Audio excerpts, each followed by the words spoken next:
and there's this cool guy in the class, William.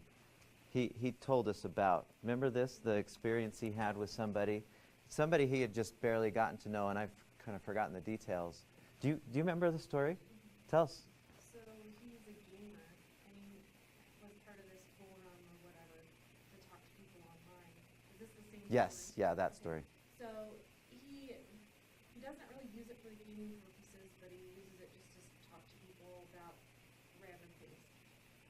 And this guy, he started talking to this guy and ended up spending like 12 hours or something like that communicating back and forth with this dude throughout this day. It wasn't verbal. No. It was digitally, but he was doing this with this guy. And he just completely opened up and told him things that he hadn't even told his wife about stuff. So the gamer, or sorry, not William, but the dude he had just met. Okay. Some random guy. Yeah. Yeah. And Some random person opened up completely because he was leaving. He was asking a lot of open-ended questions. He was reflecting back to this person, and he finally said, I've never had anybody sit here, actually listen to me before. So it's pretty amazing how this affects people. it's huge.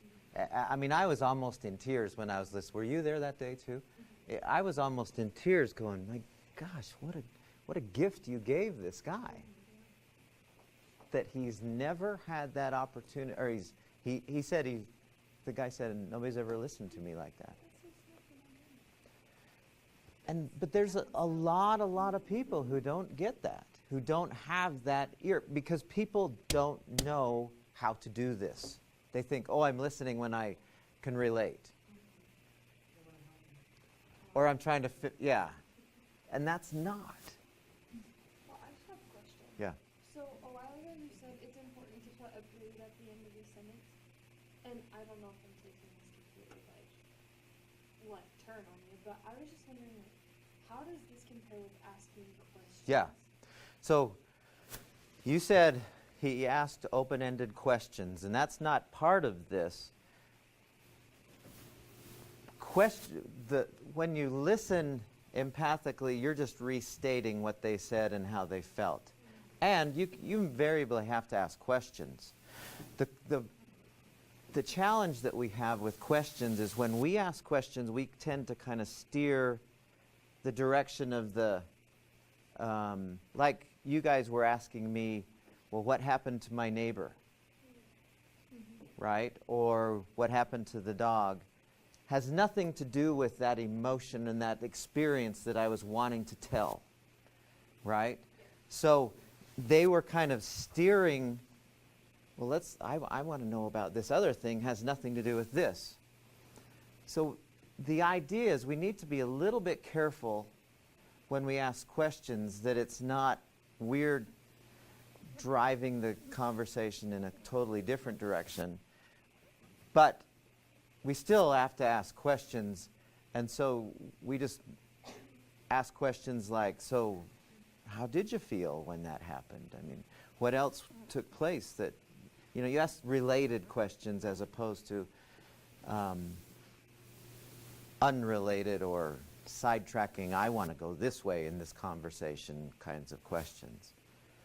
Like if we were listening to Jen tell her story, what might be a good question that you might ask that would be related both content and emotion? Yeah, something simple like that. What else? What's the next thing that happened? What else could you ask her? How did that make you feel? Could, yeah. If you don't know for sure, I mean, it's okay to ask that question. How did you feel when, holy cow, I wanted to strangle him? And as she says that, there's a little bit of energy release. There's a little bit of validating that emotion. Go ahead. So I understand like this should be what we do. Like you should be empathetic. You should listen when people come to you with problems and stuff. Should you not offer any suggestions or ideas unless they ask for it? Because what if like she was telling me and I'd be like, oh my gosh, like my sister's going through like something almost similar. Like it's not the same, but it's similar. and this is what she was doing, maybe Yeah. you would find that useful, or.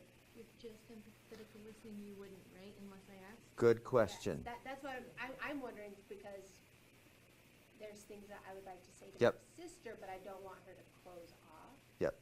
so it's just. So the answer to that is, in his book, it's seek first to understand, then to be understood. The time when you do offer the fix is when it's requested, when it's asked for, but not before.